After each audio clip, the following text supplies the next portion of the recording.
கர்த்தருடைய நாமம் மகிமைப்படுவதாக. நாம் சிந்தித்துக் கொண்டு வருகிற வேத பகுதிக்கு நாம் திருப்பிக் கொள்வோம்.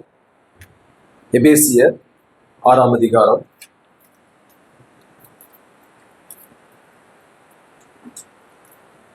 எபேசியர் 6ஆம் அதிகாரம். இன்றைக்கு 5வது வசனத்திலிருந்து நாம் சிந்திப்போம். நாம் தொடர்ச்சியாக ஒரே தலைப்பின் கீழாக தான் நாம் படித்துக் கொண்டு வருகிறோம். அந்த தலைப்பு என்னன்னு தெரியுங்களா? என்ன தலைப்பு சொல்லுங்க, மறந்துட்டீங்களா? தேவனுக்கு பிரியமான பிள்ளைகளை போல, அதுதான் தலைப்பு. அப்ப தேவனுக்கு பிரியமான பிள்ளைகள் எப்படி நடக்கணும் அப்படிங்கிறத பத்தி தான் நம்ம பல மாதங்களாக சிந்தித்துக் கொண்டு வருகிறோம். கடைசியாக நாம் சிந்தித்தது உங்களுக்கு ஞாபகம் இருக்கும். தேவனுக்கு பிரியமான பிள்ளைகள் எப்படி இருக்க வேண்டும், எப்படி நடக்கணும் அப்படின்னு சொல்லும் பொழுது சபையிலே எப்படி நடக்கணும் அப்படின்னு சொல்லிட்டு நம்ம படித்தோம். இரண்டாவது, குடும்பத்துல இருக்கக்கூடிய கணவன் மனைவி தேவனுக்கு பிரியமாக எப்படி நடக்க வேண்டும் என்று நாம் படித்தோம். அடுத்ததாக, குடும்பத்தில் உள்ள பிள்ளைகள் எப்படி தேவனுக்கு பிரியமாக நடக்க வேண்டும் என்று நாம் படித்தோம். சபையிலாகட்டும், குடும்பத்திலாகட்டும், குடும்பத்தில் உள்ள உறுப்பினர்கள் அனைவரும் தேவ ஆவியினாலே என்ன செய்யப்படணும்? நிரப்பப்பட்டவர்களாக இருந்தால்தான் இப்படிப்பட்ட ஆசீர்வாதத்தை நாம் என்ன செய்ய முடியும்? பெற்றுக்கொள்ள முடியும் என்று எபேசியர் 5ஆம் அதிகாரம் 18வது வசனத்தை ஆதாரமாக கொண்டு நாம் படித்தோம். அப்ப தேவனுக்கு பிரியமாக பிள்ளைகளாக இருக்க வேண்டும் என்றால் நாம் தேவ ஆவியினாலே என்ன செய்யப்பட வேண்டும்? நிரப்பப்பட்டவர்களாக இருக்கும். அப்ப ஒரு சபை தேவாவினால் நிரப்பப்பட்ட மனிதர்கள் கொண்டிருக்க வேண்டும். ஒரு குடும்பத்தில் உள்ள ஒவ்வொரு அங்கத்தினர்களும் தேவ ஆவியினாலே என்ன செய்யப்பட்டவர்களாக இருக்கிறது? நிரப்பப்பட்டவர்களாக இருக்க வேண்டும் என்பதை நாம் சிந்தித்தோம். இப்பொழுது பவுல் எங்கே செல்லுகிறார் என்றால், அங்கே பொது இடத்திலே இப்பொழுது செல்லுகிறார். இப்பொழுது சபையிலே எப்படி இருக்குன்னு சொன்னாரு, குடும்பத்துல எப்படி இருக்குன்னு சொன்னாரு. இப்ப தேவ ஆவியை பெற்ற தேவனுடைய பிள்ளைகள் உலகத்துல, பொது இடத்துல, நம்ம வேலை செய்யக்கூடிய இடத்துல எப்படி நடந்து கொள்ள வேண்டும் என்று இங்க சொல்லுகிறார். அப்ப தேவ ஆவியினால் கட்டுப்படுத்தப்பட்ட ஒரு வாழ்க்கை சபையில மட்டுமல்ல, குடும்பத்துல மட்டுமல்ல, எங்கேயும் இருக்க வேண்டும். எங்க இருக்கணும்? நாம வேலை செய்யக்கூடிய இடத்திலும் ஒவ்வொரு விசுவாசியும் எப்படி இருக்கணுங்க? தேவ ஆவியினாலே நிரப்பப்பட்டவனாக இருக்க வேண்டும். அப்ப தேவனுக்கு பிரியமான பிள்ளைகள் சபையில மட்டுமல்ல, உங்கள் குடும்பத்தில மட்டுமல்ல, உலகத்துல நீங்கள் வேலை செய்யக்கூடிய இடத்திலும் எப்படி வாழணும்? தேவனுக்கு பிரியமான பிள்ளைகளாக என்ன செய்யணும்? வாழணும். அந்தியோகியாவிலே முதலாவதாக சீஷர்களுக்கு என்ன பேரு வச்சாங்க? கிறிஸ்தவர்கள் அப்படின்னு பேர் வச்சாங்க. கிறிஸ்தவர்கள் அப்படி பேரை வச்சது நாமே நமக்கு வச்சுக்கல. புறஜாதி ஜனங்கள் என்ன செஞ்சாங்க? மத்தவங்க, ஆண்டவர் அறியாதவங்க என்ன செஞ்சாங்க? கிறிஸ்தவர்கள் அப்படி பேர். அப்ப நம்ம வேலை செய்யக்கூடிய இடத்துல நமக்கு நல்ல சாட்சி கொடுக்கணும். என்ன சாட்சி கொடுக்கணும்? நல்ல இவங்க கடவுளுடைய பிள்ளைங்க, இவங்க இயேசுவை பின்பற்றுறவங்க, இவங்க சர்ச்சுக்கு போறவங்க, இவங்க கிறிஸ்தவர்கள், இவங்க என்ன செய்ய மாட்டாங்க? பொய் பேச மாட்டாங்க, லஞ்சம் வாங்க மாட்டாங்க, இந்த தப்பெல்லாம் செய்ய மாட்டாங்க அப்படிங்கிற நல்ல சாட்சியை நம்ம வேலை செய்யக்கூடிய இடத்துல என்ன செய்யணும்? எடுக்கணும். அப்ப தேவ பிள்ளைகளாகிய நாம் வேலை செய்யக்கூடிய இடத்திலும் தேவ ஆவியினால் நிரப்பப்பட்டவர்களாக இருப்பது மிக மிக அவசியம். இப்பொழுது பாருங்கள், அப்போஸ்தலனாகிய பவுல் சொல்கிறார். எபேசியர் 6ஆம் அதிகாரம் 5லிருந்து 8 வரை உள்ள வசனங்களை நாம் வாசிப்போம். 5லிருந்து 8 வரை உள்ள வசனங்கள். கீழ்ப்படுகிறது போல சரீரத்தின்படி உங்கள் எஜமான்களாய் இருக்கிறவர்களுக்கும் பயத்தோடும் நடுக்கத்தோடும் கபடற்ற மனதோடும் கீழ்ப்படிந்து மனுஷருக்கு பிரியமாய் இருக்க விரும்புகிறவர்களாக பார்வைக்கு ஊழியம் செய்யாமல் கிறிஸ்துவின் ஊழியக்காரனாக மனப்பூர்வமாய் தேவனுடைய சித்தத்தின் பணி செய்யுங்கள். அடிமையானவனானாலும் சுயாதீனம் உள்ளவனானாலும் அவனவன் செய்கிற நன்மையின்படியே கர்த்தரிடத்தில் பலனை அடைவான் என்று அறிந்து மனுஷருக்கென்று ஊழியம் செய்யாமல் கர்த்தருக்கென்று நல்மனதோட ஊழியம் செய்யுங்கள். 9வது வசனம் படிச்சு. எஜமான்களே, அப்படியே நீங்களும் வேலைக்காரருக்கு செய்ய வேண்டியவைகளை செய்து அவர்களுக்கும் உங்களுக்கும் எஜமானவர் பரலோகத்தில் இருக்கிறார் என்றும் அவரிடத்தில் பட்சபாதம் இல்லை என்றும் அறிந்து கடுஞ்சொல்லை விட்டுவிடுங்கள். இங்கே 2 வகையான கூட்டத்தாரை அப்போஸ்தலனாகிய பவுல் அடையாளப்படுத்துகிறார். முதலாவதாக வேலைக்காரர்கள் லேபரர்ஸ், இரண்டாவது எஜமான்கள் பாஸ். ஓகே, அப்ப இந்த இரண்டு கூட்டத்தில் இங்க இருக்கக்கூடிய எல்லாரும் ஏதோ ஒரு கூட்டத்தை சார்ந்தவர்கள். ஒருவேளை எஜமான்களாக இருக்கலாம், சில பிசினஸ் எஜமான்களாக இருக்கலாம், வேலை வாங்கக்கூடியவர்களாக இருக்கலாம், அல்லது வேலை செய்யக்கூடியவர்களாக இருக்கலாம். அரசாங்கத்திலோ தனியார் நிறுவனத்திலோ ஏதோ ஒரு விதத்துல ஒரு தலைமை கீழாக நம்ம என்ன செய்யலாம், வேலை செய்யக்கூடியவர்களாக இருக்கலாம். அப்ப இந்த இடத்துல ஒரு விசுவாசி எப்படி நடந்து கொள்ள வேண்டும் என்பதை அப்போஸ்தலனாகிய பவுல் இங்க சொல்லுகிறார். முதலாவதாக வேலைக்காரருக்கு இங்க சொல்லுகிறார். வேலைக்காரர்களாகிய நாம் என்ன செய்யணும்? நீங்கள் கிறிஸ்துவுக்கு கீழ்ப்படுகிறது போல உங்கள் அதிகாரிகளுக்கு என்ன செய்யணும்? கீழ்ப்படியணும். அப்ப வேலைக்காரர்களாக லேபராக இருக்கக்கூடிய நான் பெற்றிருக்கக்கூடிய இந்த வேலை அல்லது இப்ப செஞ்சிட்டு இருக்கிற இந்த வேலை ஒரு ஒரு நிறுவனத்தின் கீழாக, ஒரு தலைவரின் கீழாக நான் செய்து கொண்டிருக்கிற இந்த வேலை கர்த்தர் கொடுத்த வேலை என்று நாம் என்ன செய்ய தெரியுங்களா, உணர வேண்டும். இது யார் கொடுத்த வேலை? எனக்கு கர்த்தர் என்ன செஞ்சிருக்கிறார், இதை கொடுத்திருக்கிறாரு. ஏதோ நான் படிச்சதுனால இல்லையா, நான் எக்ஸாம் எழுதுனதுனால, என்னுடைய திறமையினால இந்த வேலை எனக்கு கிடைச்சிச்சு அப்படின்னு என்ன செய்யக்கூடாது, நினைக்க கூடாது. மாறாக இந்த வேலையை எனக்கு யார் கொடுத்தது? கர்த்தர் கொடுத்திருக்கிறார். அப்ப அந்த வேலையை தெரிஞ்செடுக்கும் போது கூட ஜாக்கிரதையா இருக்கணும். எல்லா வேலையும் கிடையாது. ஒரு தேவனுடைய பிள்ளை என்ன வேலையை செய்யணும் அப்படிங்கிற என்ன இருக்குது, ஒரு கட்டுப்பாடு இருக்குது இல்லையா. எல்லா வேலையும் செய்யலாமா? எல்லா வேலையும் செய்ய முடியாது. அப்ப தேவ பிள்ளை இதுல ஜாக்கிரதையாக இருக்கணும். ஆகவே இங்கே கர்த்தர் எனக்கு கொடுத்த வேலை என்ற உணர்வோடு கூட என்ன செய்ய தெரியுமா, அந்த வேலையை செய்யணும். இரண்டாவதாக அங்கே சொல்லுகிறார், நாம் படித்தோம், தேவ சித்தத்தின்படி.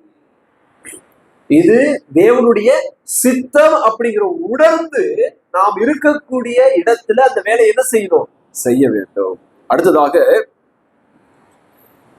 பவுல் இங்க சொல்லுகிறார், நாம் இந்த பூமியிலே செய்யக்கூடிய இந்த வேலைக்கு கர்த்தரிடத்துல நமக்கு என்ன உண்டாமா, பலன் உண்டா. பாருங்கள், அந்த 7வது வசனத்துல அவனவன் செய்கிற நன்மையின்படியே கர்த்தரிடத்தில் பலனை அடைவான் என்று அறிந்து. அப்ப நாம் செய்யக்கூடிய இந்த உலக பிரகாரமான வேலையாக இருக்கட்டும், ஒரு நிறுவனத்தின் கீழாக நம்ம வேலை செஞ்சாலும் அந்த இடத்துல நம்ம உண்மையுள்ளவர்களாக கர்த்தர் எனக்கு கொடுத்த வேலை கர்த்தருடைய சித்தம் எது என்று சொல்லி நாம் அந்த எஜமானின் கீழாக அந்த நிறுவனத்திற்கு நம்ம உண்மையாக இருக்கும் பொழுது நம்ம யார் கனப்படுத்துறாங்க தெரியுமா, யார் பலன் தருகிறாங்க தெரியுமா? கர்த்தர் நமக்கு என்ன செய்ய போறாரு, அதற்கான பலனை மறுமையில நமக்கு என்ன செய்ய போறாராமா, தரப்போறாராமா. ஆகவே பவுல் சொல்லுகிறார், நீங்கள் கீழ்ப்படிய வேண்டும். அப்ப கர்த்தரிடத்தில் எனக்கு பலன் உண்டு என்று அந்த உணர்வோடு கூட நம்ம என்ன செய்யணும், வேலை செய்ய வேண்டும் என்று சொல்லி இங்கே பவுல் இந்த பகுதியிலே சொல்லுகிறார். ஆகவே உலக பிரகாரமான வேலையில இருக்கக்கூடிய நாம் இந்த ஒரு உணர்வோடு கூட நம்முடைய அலுவல்களை நாம் செய்ய வேண்டியது மிக மிக அவசியம். இரண்டாவதாக 9வது வசனத்திலே நாம் படித்தோம், எஜமான்களே. இப்பொழுது வேலை வாங்குறவங்களுக்கு சொல்றாரு, பாஸா இருக்கிறவங்களுக்கு சொல்றாரு. அப்ப எஜமான்களாக இருக்கக்கூடிய விசுவாசிகள், நிறுவனத்தை நடத்தக்கூடிய விசுவாசிகள், தலைவர்களாக இருக்கக்கூடியவர்கள் என்ன செய்யணும்? இந்த ஒரு எண்ணம் எப்பொழுதுமே இருக்கணும் ஒரு விசுவாசிக்கு. என்ன எண்ணம்? நாம் படித்த 9வது வசனத்துல, உங்களுக்கும் எஜமான் எங்க இருக்கிறாரு, பரலோகத்துல இருக்கிறார். நான் தான் எஜமான், நான் தான் பெரிய ஆளு அப்படிங்கிற நினைவே என்ன செய்யக்கூடாது, இருக்கக்கூடாது. யாருக்கு இருக்கக்கூடாது? ஒரு விசுவாசிக்கு இருக்கக்கூடாது. மற்றவங்களுக்கு இது இருக்காது, ஏன்னா அவங்களுக்கு கடவுளை பத்தி தெரியாது. ஆனால் வேதத்தை எடுத்திருக்கக்கூடிய நாம் இந்த நினைவோடு என்ன செய்யணும் தெரியுமா, நம்முடைய லேபரர் இடத்துல நம்ம இருக்கணும், வேலை செய்கிறவர்களிடத்துல என்ன செய்யணும், நடந்து கொள்ளணும். என்ன, எனக்கு மேலாக ஒரு எஜமான் எங்க இருக்கிறாரு, பரலோகத்துல இருக்கிறார் என்கின்ற உணர்வோடு கூட நமக்கு கீழே இருக்கிறவங்களுக்கு என்ன செய்யணும் தெரியுமா, நாம நடந்து கொள்ள வேண்டும். இரண்டாவது என்ன சொல்றாருன்னா, அது 9வது வசனத்துல, அவர்களுக்கு செய்ய வேண்டியதை என்ன செய்யணும், செய்யணும். இந்த உலகத்திலே இருக்கக்கூடிய அநேக எஜமான்களை நாம் பார்க்கிறோம் இல்லையா, அரசாங்கத்தை நம்ம பார்க்கிறோம். கொடுக்க வேண்டியதை என்ன செய்ய மாட்டாங்க, கொடுக்க மாட்டாங்க. வீதியில ரோட்ல எவ்வளவோ போராடுறாங்க, ஆனாலும் என்ன செய்ய மாட்டேங்கிறாங்க, கொடுக்க மாட்டேங்கிறாங்க. ஆனால் இங்க வேதம் சொல்லுகிறது, உங்களிடத்துல வேலை செய்யக்கூடிய வேலையாட்களுக்கு கொடுக்க வேண்டியதை என்ன செய்யணும், கொடுக்கும். அதை என்ன செய்யக்கூடாது, அபகரித்து வைத்துக் கொள்ளக்கூடாது. அப்ப ஒரு விசுவாசியாக இருக்கக்கூடிய தலைவர்கள், அங்கே பாஸ் என்ன செய்யணும்னா, அங்கே கொடுக்க, ஏமாற்றக்கூடாது, வஞ்சிக்க கூடாது. கொடுக்க வேண்டியதை என்ன செய்யணும், சரியான நேரத்துல கொடுக்க வேண்டியது அவசியம். மூன்றாவதாக, தலைவர்களாக எஜமான்களாக இருக்கக்கூடியவர்கள் தங்களுடைய வேலையாட்களிடத்துல மூன்றாவதாக எதை செய்யக்கூடாது என்று பவுல் இங்கே 9வது வசனத்தின் கடைசி பகுதியில, அவர்களிடத்தில் பட்சபாதம் இல்லை என்றும் அவரிடத்தில் பட்சபாதம் இல்லை என்று கடும் சொல்லை விட்டு விடுங்கள். இல்லையா? இயல்பாகவே நமக்கு பாஸா இருக்கிறவங்களுக்கு, தலைவர்களா இருக்கிறவங்களுக்கு நிறைய ப்ரெஷர் இருக்கும் இல்லையா? பல இடத்துல இருந்து என்ன வரும், அழுத்தங்கள் வரும், நிறைய பிரச்சனைகள் இருக்கும். அதனால என்ன செய்வாங்கன்னா, எரிஞ்செறிஞ்சு விடுவதை நம்ம பார்க்கலாம். வேலையாட்கள் இடத்துல என்ன செய்வாங்க, கடும் சொல்ல பயன்படுத்தும். ஆனால் வேதம் இங்கே சொல்லுகிறது, என்ன சொல்றது, கடும் சொல்லை விட்டு விடுங்கள். இல்லையா? கடினமான ஒன்றுதான். ஆனால் தேவ பிள்ளைகளாக இருக்கக்கூடிய நாம் பரிசுத்த ஆவியினாலே நிறைந்து வாழக்கூடிய ஒரு தலைவர்களாக இருப்போம் என்றால், எஜமான்களாக இருப்போம் என்றால், தேவனுக்கு பிரியமான பிள்ளைகளாக இருப்போம் என்றால், நாம் நம்மோடு வேலை செய்கிறவர்களிடத்துல தகாத வார்த்தைகளை என்ன செய்யக்கூடாது, பேசக்கூடாது. கடும் சொற்களை என்ன செய்யக்கூடாது என்றால் உபயோகப்படுத்தக்கூடாது என்று சொல்லி இங்கு வேதம் சொல்லுகிறது. இதுதான் பவுல் இந்த இடத்துல குறிப்பிட்டு காட்டக்கூடிய காரியமாக இருக்கிறது. ஆகவே இந்த இடத்துல ஒரு முற்றுப்புள்ளியை அப்போஸ்தலனாகிய பவுல் இதோடு கூட தன்னுடைய உரையை என்ன செய்கிறார் என்றால் நிறைவு செய்கிறார். இதுவரைக்கும் சொல்லி கொண்டு வந்த தன்னுடைய அந்த ஆலோசனையை நிறைவு செய்துவிட்டு இப்பொழுது 10வது வசனத்திலே வேறொரு காரியத்திற்கு, வேறொரு உபதேசத்திற்கு என்ன செய்கிறார் என்றால் அங்கே முன்னேறி செல்லுகிறதை நாம் பார்க்கிறோம். இப்பொழுது நாம் அடுத்த பகுதிக்கு வருவோம். 10வது வசனம், எபேசியர் 6ஆம் அதிகாரம் 10வது வசனம். கடைசியாக படிங்க.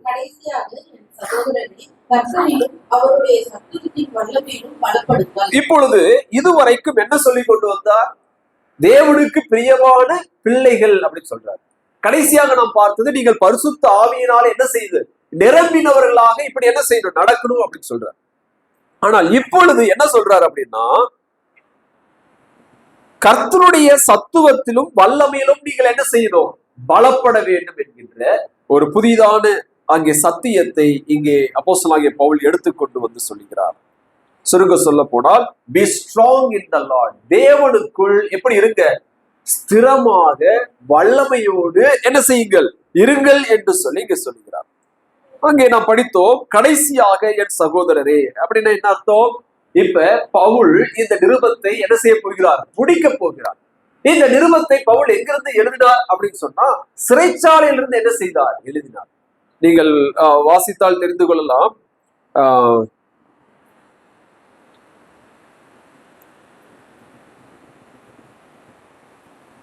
அதே எபேசியர் 6ஆம் அதிகாரம் 19வது வசனத்தை பாருங்கள். 19வது வசனம்.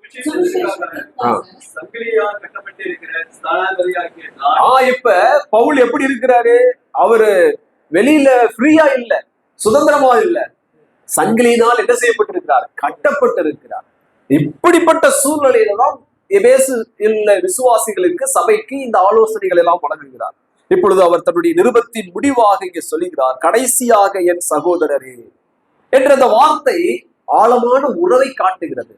விசுவாசிகள் மேல் கொண்டிருக்கக்கூடிய அன்பை காட்டக்கூடிய ஒரு நல்ல வார்த்தையாக இருக்கிறது. கடைசியாக என் சகோதரரே என்று சொல்லிவிட்டு சொல்லுகிறார், கர்த்தருடைய சத்துவத்திலும் வல்லமையிலும் என்ன செய்யுங்கள், பலப்படுங்கள், பி ஸ்ட்ராங்.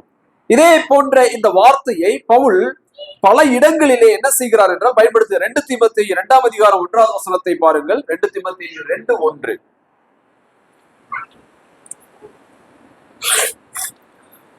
சீக்கிரம் வாசியுங்கள். 2 தீமோத்தேயு 2:1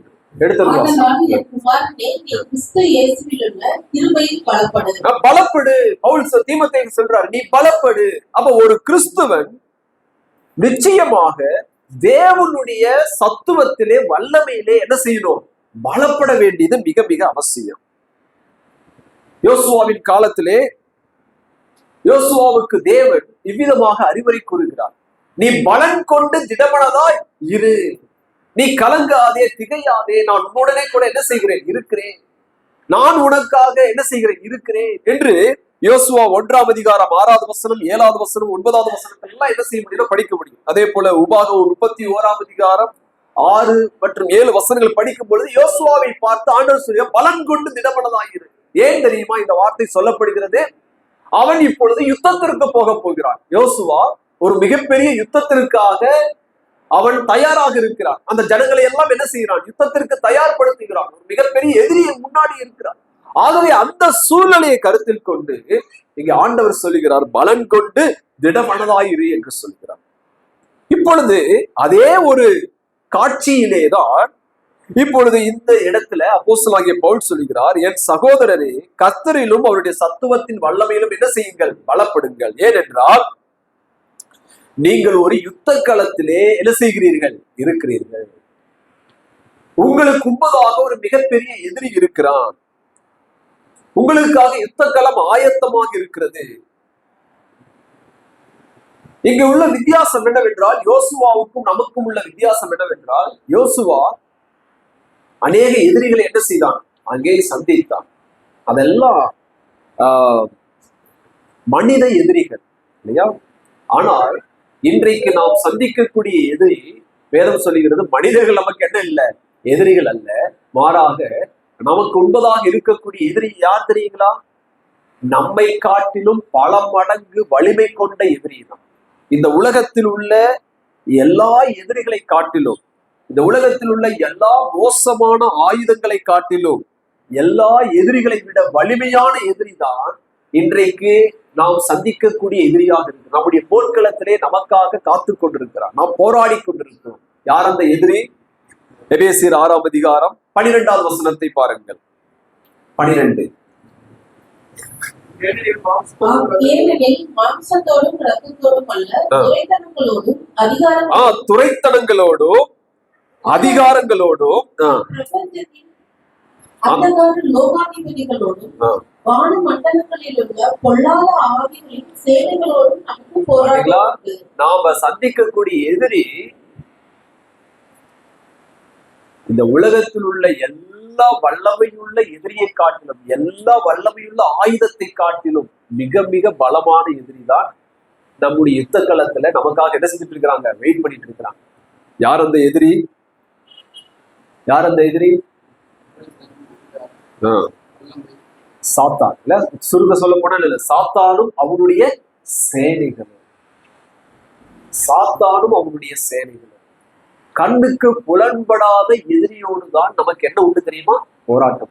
நம்ம கண்ணுக்கு எதிரில ஒரு எதிரி இருந்தா நம்மளால என்ன செய்ய முடியும், கொஞ்சம் சமாளிச்சுக்க முடியும். ஏதாச்சும் நாம ட்ரிக் பண்ணி என்ன செய்யலாம், நம்மள காப்பாத்திக்கலாம். ஆனா இன்னைக்கு நாம சந்திக்கக்கூடிய எதிரி நம்ம கண்ணுக்கு தெரியவே தெரியாது. அவன் கண்ணுக்கு நாம தெரியுவோம், ஆனா நம்ம கண்ணால அவனை என்ன செய்ய முடியாது. அப்ப எவ்வளவு டேஞ்சர்ல இருக்கிறோம்னு பாருங்க. எவ்வளவு பெரிய ஆபத்துல நமக்கு நாம இருக்கிறோம் அப்படின்னு யோசித்துக்கொள்ளும். நம்ம சுலபமாக விழக்கூடிய ஒரு நிலையிலே தான் நாம் இருக்கிறோம். விசுவாசிகளாக இருந்தாலும், பரிசுத்தவான்கள் என்று சொன்னாலும், நாம எப்ப வேண்டும் என்றாலும் விழக்கூடிய ஒரு இடத்துலதான் என்ன செஞ்சுட்டு இருக்கிறோம், நின்று கொண்டிருக்கிறோம். ஏனென்றால் நாம் சந்திக்கக்கூடிய எதிரி மிகவும் வல்லமை உள்ளவர். ஆகவே விசுவாசிகளாகிய நாம் ஜாக்கிரதை உள்ளவர்களாக இருக்க வேண்டும். அதனாலேதான் பவுல் சொல்லுகிறார், கடைசியாக என் சகோதரரே. அப்ப இந்த எதிரியை மேற்கொள்ள வேண்டும் என்றால் நம்ம என்ன செய்யணும் அப்படிங்கிற ஆலோசனையை பவுல் இங்க சொல்லுகிறார். முதலாவது பாருங்கள், 10வது வசனத்துல கர்த்தரிலும் இன் தி லார்ட் என்று சொல்லுகிறார். இந்த கர்த்தர் அப்படின்னு சொல்லும்போது யாரை இங்க குறிக்கிறது? யாரை இங்க குறிக்கிறார்? பிதாவாகிய தேவனையா, இயேசு கிறிஸ்துவையா? இயேசு கிறிஸ்துவை குறிக்கிறார். இங்கே நீங்கள் எபேசு புஸ்தகத்தை நீங்கள் படிக்கும் பொழுது அநேக இடத்திலே கர்த்தர் கர்த்தர் கர்த்தர் அப்படின்னு சொல்லிட்டு என்ன செய்வார்னா சொல்லிட்டே வருவார். வேண்டும் என்றால் குறித்துக் கொள்ளுங்கள். 2ஆம் அதிகாரம் 21வது வசனம், 4ஆம் அதிகாரம் 1வது வசனம், 17வது வசனம், 5ஆம் அதிகாரம் 8வது வசனம், 6ஆம் அதிகாரம் 1 மற்றும் 21வது வசனம். இதுல எல்லாம் கர்த்தர் கர்த்தர் அப்படிங்கிற வார்த்தையெல்லாம் பயன்படுத்துது. இதெல்லாம் யாரை குறிக்கிறது என்றால் referring to the Lord Jesus Christ. இயேசு கிறிஸ்துவை என்ன செய்கிறது, குறிக்கிறது.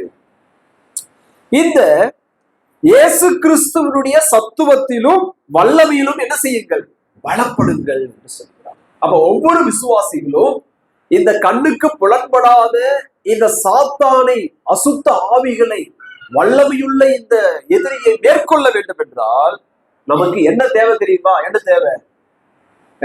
சக்தி தேவை, வல்லமை தேவை இல்லையா? அது இருந்தாதான் நம்மளால என்ன செய்ய முடியும்? மேற்கொள்ள முடியும். அப்ப இந்த எதிரியை மேற்கொள்ள நமக்கு சக்தி எங்கிருந்து வருகிறது என்றால், எங்கிருந்து வருகிறது? கர்த்தராகிய இயேசு கிறிஸ்துவிடத்திலிருந்து வருகிறது. எபேசியர் 1:19 பாருங்கள். எபேசியர் 1:19. தாம் கிறிஸ்துவை மரித்தோரிலிருந்து எழுப்பி அவரிடத்தில் நடப்பித்த தமது பலத்த சத்துவத்தின் வல்லமைப்படியே விசுவாசிக்கிறவர்களாகிய நம்மிடத்திலே காண்பிக்கும் தம்முடைய வல்லமை மகா மேன்மையான மகத்துவம் இந்த வல்லமை இப்பொழுது ஆண்டவர் நமக்குள்ளே என்ன செய்கிறார் தெரியுங்களா? அதை நமக்குள் அவர் செயல்படுத்தக்கூடியவராக இருக்கிறார். உயிர்த்தெழுந்த கிறிஸ்துவனுடைய அந்த வல்லமை இன்று விசுவாசிகளாகிய நம்மை என்ன செய்கிறது தெரியுமா? காப்பாற்றக்கூடியதாக இருக்கு. நம்மிடத்துல அவர் என்ன செய்கிறார்? விளங்க செய்யக்கூடியவராக இருக்கிறார். பிரியமானவர்களே, கிறிஸ்துவனுடைய வல்லமை இல்லாமல் இந்த உலகத்துல இந்த மறைவான எதிரியை நம்மளால என்ன செய்ய முடியாது? வீழ்த்தவே முடியாது. இன்னைக்கு நிறைய நம்ம நினைச்சுக்கிறோம், அப்பால இப்போ சாத்தானே அப்படின்னு சொன்னா என்ன செஞ்சிருவான்? சாத்தான் கோடியே போயிடுவான்னு நினைச்சுக்கிறோம். இன்னைக்கு அநேக இடத்துல அப்படிதான் செஞ்சுட்டு இருக்கிறாங்க இல்லையா? சபைகள்ல இல்லையா? அப்பால இப்போ சாத்தானே அப்படின்னு சொல்லிட்டு சாத்தான என்ன செஞ்சுட்டு இருக்கிறாங்க? விரட்டிட்டு இருக்காங்க. அவன் அப்படி எல்லாம் என்ன செய்ய மாட்டான், போகக்கூடியவன் அல்ல. அவன் கேட்டுட்டு பக்கத்திலே என்ன செஞ்சுட்டு இருப்பான்? நின்றுட்டுதான் இருப்பான். நீ எவ்வளவோ கத்து அப்படின்னு சொல்லிட்டு. இந்த சாத்தானை விரட்டக்கூடிய வல்லமை, ஒரே வல்லமை கொண்டவர் யார் தெரியுங்களா? ஆண்டவராகிய இயேசு கிறிஸ்து. அப்ப அவனை நம்ம விரட்ட வேண்டும் என்றால், நம்ம நிற்க வேண்டும் என்றால், கிறிஸ்து வாழ்க்கையில உறுதியா இருக்க வேண்டும் என்றால், அவருடைய வல்லமையை நாம் என்ன செய்ய தெரியுமா? தரித்துக் கொள்ள வேண்டும். அப்ப இந்த வல்லமை நமக்கு எப்படி வரும் அப்படின்னு சொன்னா, this power is only available through union with Christ in the resurrection and exaltation. அப்ப இந்த வல்லமை எப்படி நாம் பெற்றுக்கொள்ள முடியும் என்றால், ஆண்டவரோடு உள்ள உறவின் மூலமாக தான் நாம் என்ன செய்ய முடியும்? பெற்றுக்கொள்ள முடியும். அவருடைய உயிர்த்தெழுதலிலும் அவருடைய நித்தியத்திலும் நாம் பங்குள்ளவர்களாய் இருந்தால்தான் இந்த வல்லமை நாம் என்ன செய்ய முடியும்? பெற்றுக்கொள்ள முடியும். அடுத்ததாக சொல்கிறார், சத்துவம் என்கின்ற வார்த்தை பயன்படுத்தப்படுகிறது. இதுவும் கிறிஸ்துவின் வல்லமையை தான் என்ன செய்கிறது? குறிக்கக்கூடிய வார்த்தையாக இருக்கிறது. இந்த சத்துவம் என்ற வார்த்தையை மேலும் ஒரு இடத்துல பவுல் பயன்படுத்துகிறார். அதே எபேசியர் 1:19-20 பாருங்கள். 19-20. தாம் கிறிஸ்துவை மரித்தோரிலிருந்து எழுப்பி அவரிடத்தில் நடப்பித்த தமது பலத்த சத்துவத்தின் வல்லமைப்படியே. இங்கே சத்துவம் என்ற அந்த வார்த்தை பயன்படுத்தப்பட்டது. என்ன சத்துவம்? மரித்தோரிலிருந்து உயிர்த்தெழுந்தலினுடைய அந்த சத்துவத்தை இங்கே காட்டுகிறது. அதே வல்லமை சத்துவம் மாறி அங்கே இன்டர்சேஞ்சபிளி யூஸ்ட் அந்த வார்த்தை. அப்ப பிரியமானவர்களே, நாம் அனைவரும் கிறிஸ்துவினுடைய கர்த்தருடைய சத்துவத்திலும் வல்லமையிலும் என்ன செய்யணும்னா பலப்பட வேண்டும் இல்லையா? அநேக நம்ம டிவில அட்வர்டைஸ்மெண்ட் பண்ணுவாங்க இல்லையா? பூஸ்ட், காம்ப்ளான் இதெல்லாம் குடிச்சா நமக்கு என்ன வரும்? சக்தி வரும், நல்ல எனர்ஜி வரும், நல்ல விளையாடலாம், நல்ல கிரிக்கெட் விளையாடலாம் அப்படிலாம் போடுவாங்க. அதை போல நமக்கு நல்ல சக்தி வேணும்னா, நல்ல எனர்ஜியா இருக்கணும்னா நம்ம எதை குடிக்கணும்? கிறிஸ்துவினுடைய அந்த வல்லமையை நம்ம என்ன செய்யணும்? நம்ம அனுமதிக்கணும். அவரோடு கூட நம்ம ஐக்கியத்துல என்ன செய்யணும்? இருக்கணும் என்பதை இங்க காட்டுகிறோம். மேலும் ஒரு வசனத்தை நாம் வாசிப்போம். 2 பேதுரு 1:3-4. 2 பேதுரு 1:3-4. தம்முடைய மகிமையினாலும் காருண்யத்தினாலும் நம்மை அழைத்தவரை அறிகிற அறிவினாலும் ஜீவனுக்கும் தேவ பக்திக்கும் வேண்டிய யாவற்றையும் அவருடைய திவ்ய வல்லமையானது நமக்கு தந்தளினதும் அன்றி, இச்சையினால் உலகத்தில் உண்டான கேட்டுக்கு தப்பி திவ்ய சுபாவத்துக்கு பங்குள்ளவர்கள் ஆகும் பொழுது மகா மேன்மையும் அருமையுமான வாக்கு தத்தங்களும் அவைகளினாலே நமக்கு அளிக்கப்பட்டீங்களா? இந்த திவ்ய வல்லமை தான் நம்மளை என்ன செய்கிறது அப்படின்னா, இந்த இச்சையினால் உண்டான இந்த உலகத்திற்கு தப்பக்கூடிய அந்த சக்தியை நமக்கு என்ன செய்கிறது? கொடுக்கக்கூடியதா. இந்த உலகத்தினுடைய இச்சைகளுக்கு நாம் தப்ப வேண்டும் என்றால், உலகத்தினுடைய ஆசாபாசுகளுக்கு, அதனுடைய கண்ணிகளுக்கு நாம் தப்ப வேண்டும் என்றால், ஒரு வெற்றியுள்ள கிறிஸ்துவ வாழ்க்கை வாழ வேண்டும் என்றால், கடவுளுக்கு உண்மையாக இருக்கும் போது உத்தமும் உண்மையுள்ள ஊழியக்காரனே என்று சொல்ல வேண்டும் என்றால்,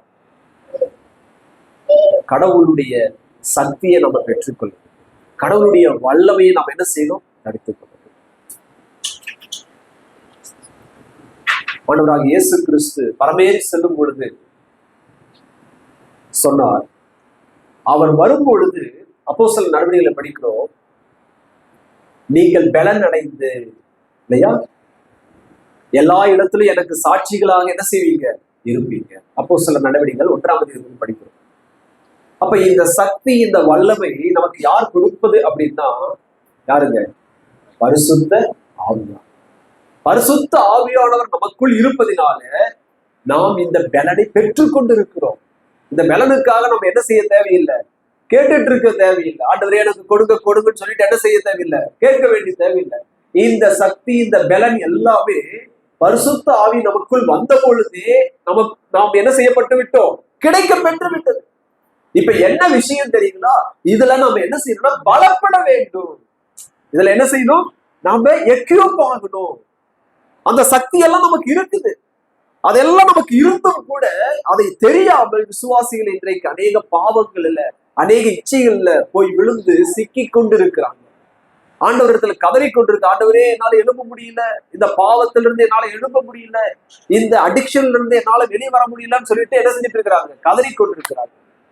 தேவன் அந்த பலனை நமக்குள்ள என்ன செஞ்சிருக்கிறார், கொடுத்திருக்கிறார். அதை பலப்படுத்த வேண்டியது, அதை எக்யூப் பண்ண வேண்டியது நம்முடைய கரத்துல இருக்கிறது தெரியுமானது.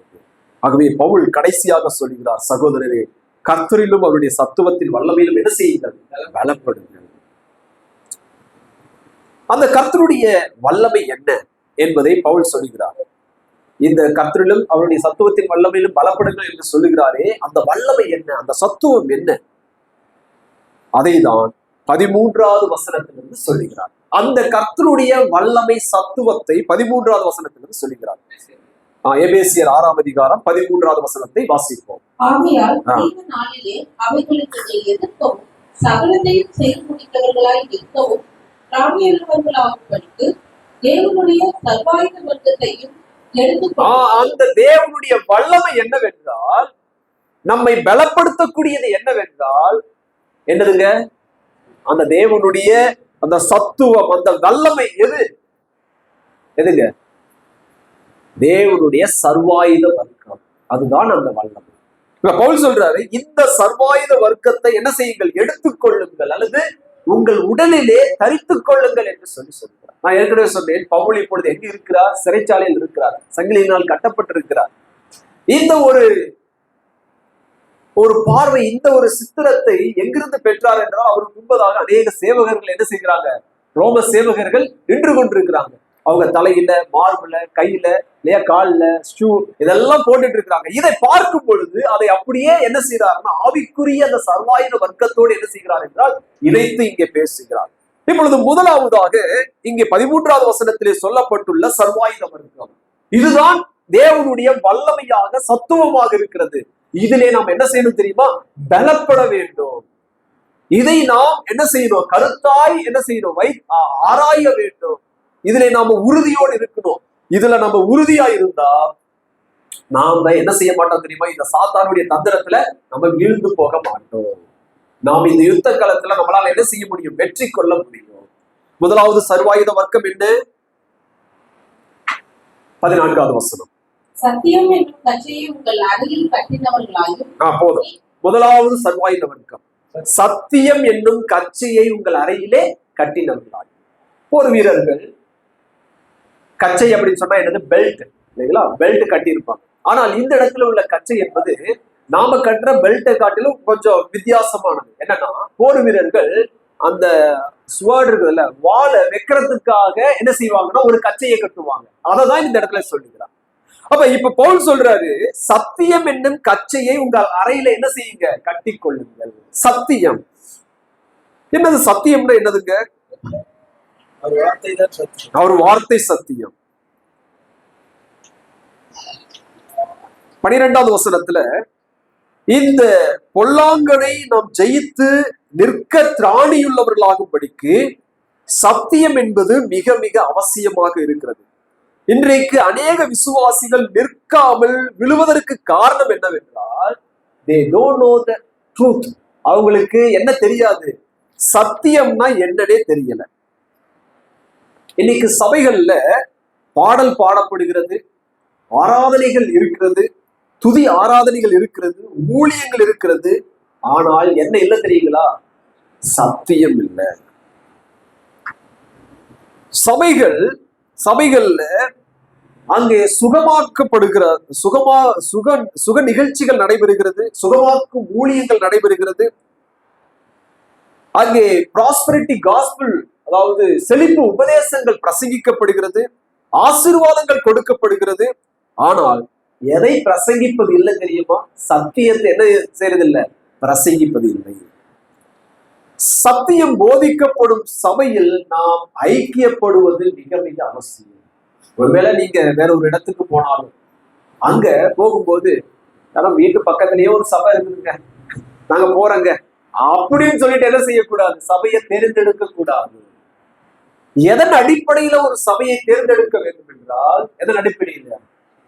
சத்தியம் இருக்குதா, அதுதான் முக்கியம். ஒரு சபையில எவ்வளவு பேர் வராங்க அப்படிங்கிறல்ல, எவ்வளவு பெருசா கட்டியிருக்கிறாங்க அப்படின்னாங்க இல்லையா, மாறாக அந்த சபையில சத்தியம் இருக்குதா. ஒருவேளை குடிசையில இருக்கலாம், அந்த கிராமத்துல, அந்த ஊர்ல அந்த ஒரு சபை மட்டும்தான் அந்த இடத்துல அநேக சபைகள் இருக்கலாம். ஆனா சத்தியம் போதிக்கப்படவில்லை என்றால், ஒரு குடிசை சபையில சத்தியம் போதிக்கப்பட்டால் நாம் எதை தெரிந்து கொள்ள வேண்டும் என்றால், அந்த சத்தியம் போதிக்கப்படக்கூடிய சபை தான் என்ன செய்யணும், தெரிந்தெடுக்க வேண்டும். அப்ப ஆண்டவர் இங்க சொல்றாரு, சத்தியம் என்னும் கட்சியை நீங்கள் என்ன செய்யுங்கள், கட்டிக்கொள்ளுங்கள். அது என்ன செய்கிறது என்றால், யுத்த களத்துல நம்ம விழுந்து போகாமல் நம்ம என்ன செய்கிறது, காக்கக்கூடியதாக இருக்கும். நீதிமொழிகள் 23ஆம் அதிகாரம் 23வது வசனத்தை வாசியுங்கள். நீதிமொழிகள் 23:23. நீதிமொழிகள் சத்தியத்தை வாங்கு, அதை விற்காதே. அப்படியே ஞானத்தையும் உபதேசத்தையும் புத்தியையும் வாங்கு. சத்தியத்தை விற்கணுமோ வாங்கணுமா? சத்தியத்தை வாங்கு, அதை என்ன செய்யாத. இன்னைக்கு நாம என்ன செஞ்சுட்டு இருக்கிறோம், வித்துக்கிட்டு இருக்கிறோம். சத்தியத்தை கூறு போட்டு வித்துட்டு இருக்கிறோம். வாங்க, எப்படி நம்ம கூறு போட்டு விற்கிறோம் அப்படின்னு சொன்னா, நம்முடைய இன்றைய தினத்துல சத்தியத்தை எப்படி விற்கிறாங்க அப்படின்னா, திருமணத்திற்காக, பதவிக்காக, பணத்திற்காக, நட்புக்காக, தூரத்திற்காக சத்தியம் என்ன செய்யப்படுகிறது தெரியுமா, விற்கப்படுகிறது. நம்ம சபை பிரதரன் சபை இல்லையா, இன்னைக்கு அநேக பிரதரன் சபை நம்ம என்ன சொல்றோம்னா, மாறுதட்டி கொள்ள நாங்க தான் என்னது, சத்தியத்தை. ஆனா நிறைய பிரதரன் சபையில் உள்ளவங்க சத்தியத்தை என்ன செஞ்சுட்டு வித்துட்டு இருக்கிறாங்க. எதுக்காக தெரியுமா, திருமணத்திற்காக. சத்தியம் நமக்கு நல்லா தெரிஞ்சும் என்ன செஞ்சுட்டு இருக்கிறாங்க, வேற சபைகள்ல, சத்தியம் இல்லாத சபைகள்ல போய் என்ன செஞ்சுட்டு இருக்கிறாங்க, உறவு கொள்ளுகிறதை பார்க்கிறோம். பதவிக்காக, பணத்திற்காக, நட்புக்காக, தூரத்திற்காக சத்தியத்தை விற்கிறார்கள். நீதிமொழிகளிலே சாலமோன் சொல்கிறார், சத்தியத்தை என்ன செய்யணும், ஒரு காலத்திலும் விற்காது, அதை வாங்கி வைத்துக்கொள். இல்லையா, நம்ம எதை வாங்கி வைத்துக் கொள்வோம், எதை நம்ம பொக்கிஷமாக வைத்துக் கொள்வோம் இல்லையா, முக்கியமானதை என்ன செய்வோம், வேண்டாத என்ன செய்வோம், வித்துக்கொள்வோம். ஆனால் சத்தியத்தை ஒருபோது என்ன செய்யக்கூடாது, விற்கக்கூடாது. பவுல் சொல்றாரு கலாத்தியர் 4:16, நான் சத்தியத்தை சொன்னதினாலே உங்களுக்கு சத்துருவானேனோ அப்படிங்கிற. இன்னைக்கு யார் சத்துரு அப்படின்னு சொன்னா, யாரு? சத்தியத்தை சொல்றவங்க தான் யாரு இப்ப சத்துரு. அவர் பாரு என்னை இப்படி சொல்லிட்டாரு, இப்படி செய்யக்கூடாது அப்படிங்கிறாரு, இப்படிதான் செய்யணும் அப்படிங்கிறாரு. அப்ப பவுல் சொல்றாரு, நான் சத்தியத்தை சொன்னதுனால சத்துருவானே, சத்தியத்தை தான் சொல்லணும்னு சொல்லிட்டு வேதம் சொல்லுகிறது. இன்னைக்கு நிறைய பேர் பிரியமா இருப்பதற்கு காரணம் என்னன்னா, ஏன் தெரியுமா, அவங்க என்ன சொல்றது இல்ல, சத்தியத்தை சொல்றது இல்லை. நமக்கு இனிமையானது சொல்றாங்க, நம்முடைய காதுக்கு இனிமையானது, நம்முடைய மனதிற்கு இனிமையானதை நம்ம விரும்புறத அவங்க சொல்றதுனால, அவங்க சொல்றது நமக்கு எப்படி இருக்குது, சந்தோஷமா இருக்கு. ஆனா சத்தியத்தை சொல்லும் பொழுது அதை நமக்கு பிடிக்காததுனால அங்கே சத்ருவானேனோ என்று சொல்லி பவுல் சொல்கிறார். ஆகவே சத்தியத்தை கட்சியாக கட்டுவதனுடைய மேன்மையை பவுல் அப்போஸ்தலர் இங்க சொல்லுகிறார் பாருங்கள். 2 கொரிந்தியர் 4ஆம் அதிகாரம் 2வது வசனம். 2 கொரிந்தியர் 4:2. சத்தியத்தை நாம கட்சியாய் கட்டுவதனால மேன்மை என்ன? வெட்கமான அந்தரங்க காரியங்களை நாம் வெறுத்து தந்திரமாய் நடவாமலும், தேவ வசனத்தை புரட்டாமலும், சத்தியத்தை வெளிப்படுத்துகிறதுனால நாளிலே தேவனுக்கு முன்பாக எல்லா மனுஷருடைய மனசாட்சிக்கும் எங்களை உத்தமர் என்று உத்தமர் என்று விளங்க பண்ணுகிறோம். பிரியமானவர்களே, இந்த பூமியில நம்ம மனுஷர்களுக்காக வாழக்கூடாது, மாறாக யாருக்காக வாழ்கிறோம்? கர்த்தருக்கு. ஒருவேளை அவங்க பிடிக்காம போனாலும் சரி, நாம சத்தியத்திற்காக என்ன செய்யணும் தெரியுமா? நிற்கும். அப்ப நாம் சத்தியத்தை கை கொள்வதனால தேவனுக்கு முன்பதாக நாம் எப்படி இருக்கிறோம்? உத்தமர் என்று விளங்க பண்ணுகிறோம். இரண்டாவது 1 யோவான் 2:21, சத்தியத்தில் எந்த ஒரு பொய்யும் இல்லை. ஏன் நாம் சத்திய கட்டிக்கொள்ள வேண்டும்? அதனால மேன்மை என்ன அப்படின்னா, சத்தியத்துல எந்த விதத்துல என்ன இல்லை தெரியுமா?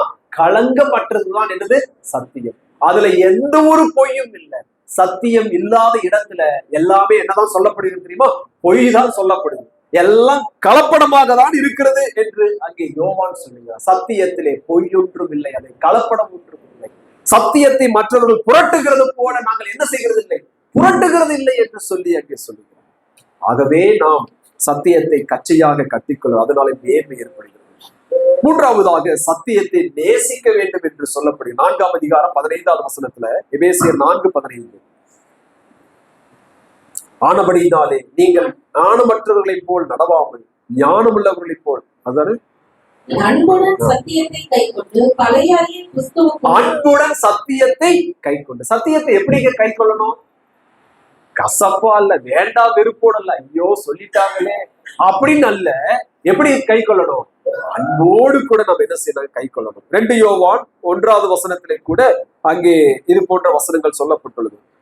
14வது வசனத்தை பாருங்கள், எபேசியர் 4:14, நாம் இனி குழந்தைகளாயிராமல் மனுஷருடைய சூதும் வஞ்சிக்கிறதுக்கு ஏதுவான தந்திரமுள்ள போதகமாகிய பலவித காற்றினாலே அலைகளைப் போல அடிபட்டு அலைகிறவர்களாயிராமல் அன்புடன் சத்தியத்தை கை கொண்டு. சத்தியம் இல்லாத இடத்துல சத்தியத்தை நம்ம கை கொள்ளலைன்னா என்னதான் நடக்கும் தெரியுமா? நம்ம அங்கேயும் இங்கேயும் அலைஞ்சுக்கிட்டே தான் இருப்போம். நீங்க நிறைய விசுவாசிகளை நீங்க பார்ப்பீங்க, ஒரு வாரம் அங்க போவாங்க, இன்னொரு வாரம் என்ன செய்வாங்க? வேற சபையில் இருப்பாங்க, இப்படி அலைஞ்சுக்கிட்டே இருப்பாங்க. ஏன் அப்படின்னு சொன்னா, அவங்களுக்கு என்ன தெரியல? சத்தியம் தெரியல. சத்தியத்தை நேசிக்கணும் அப்படிங்கிற விருப்பம் இல்லை. அதனால அலைந்து கொண்டிருக்கக்கூடியவர்களாக இருக்கிறார்கள். அவை பவுலிங்க சொல்லுகிறார், மனுஷனுடைய சூதும் வஞ்சகத்திற்கு ஏதுவான தந்திரமுள்ள போதகமாகிய பதவி. அப்ப இப்படிப்பட்ட பலவீனர்கள், சத்தியத்தை நேசிக்காதவங்களை யாரு பிடிச்சிட்டு போயிடுவாங்க தெரியுங்களா? யாரு யாரு? அநேக தந்திரம் உள்ளவர்கள் தெரிஞ்சிட்டு இருக்கிறாங்க, அநேக போதகர்கள் இருக்கிறாங்க. அவங்க நய வஞ்சகத்துல பிடித்து உங்களை என்ன செய்வாங்க? பிடித்து கொண்டு போய் விடுவாங்க. ஆகவே பவுல் அப்போஸ்தலன் நீங்கள் கடைசியாக சொல்லுகிறார், நீங்கள் சத்தியத்துல என்ன செய்யுங்க? பலப்படுங்கள், கடவுளுடைய சத்தியத்துல பலப்படுங்கள் என்று சொல்லுகிறார். கடவுளுடைய சத்தியம் மிக மிக முக்கியம். கடவுள் நமக்கு கொடுத்த இந்த சத்தியத்துல நம்ம நிலைத்திருப்பது மிக மிக அவசியம். ஆகவே சத்தியத்தை விடுவதனால் உள்ள பாதிப்பு என்ன தெரியுமா? நாம எல்லாத்தையுமே இழந்து போயிடுவோம், நம்ம ஏமாற்றப்படுவோம். 2 தீமோத்தேயு 3:7 சொல்லப்பட்டுள்ளது, நீங்கள் ஏமாற்றப்படுவீர்கள் என்று சொல்லப்படுகிறது. மோசம் போகாதிருங்கள். யோவான் 5:19 சொல்லப்படுகிறது, சத்தியத்தை விடுவதனால் உள்ள பாதிப்பு முதலாவது நாம் ஏமாற்றப்படுவோம், இரண்டாவது மோசம் நமக்கு ஏற்படும். யாக்கோபு 5:19. ஆகவே பிரியமானவர்களே, நாம் இன்றைக்கு கற்றுக்கொண்ட இந்த வசனத்தின்படியாக சத்தியத்தை நாம் இடைக்கச்சையாக என்ன செய்யணும்? கட்டிக்கொள்ள வேண்டும். சத்தியத்தை நாம விட்டுவிடக்கூடாது, அதை உறுதியாய் பற்றிக்கொள்ள வேண்டும். நாம் ஒரு தெரியாத எதிரியோடு கூட நாம் போராடி கொண்டிருக்கிறோம். சத்தியம்தான் நம்மை என்ன செய்கிறது என்றால் நம்மை காப்பாற்றக்கூடியதாக இருக்கிறது. கர்த்தர் தாமே வரக்கூடிய நாட்கள்ல சத்தியத்திலே நாம் உறுதியோடு இருக்க நமக்கு உதவி செய்யட்டும். நாம் கண்களை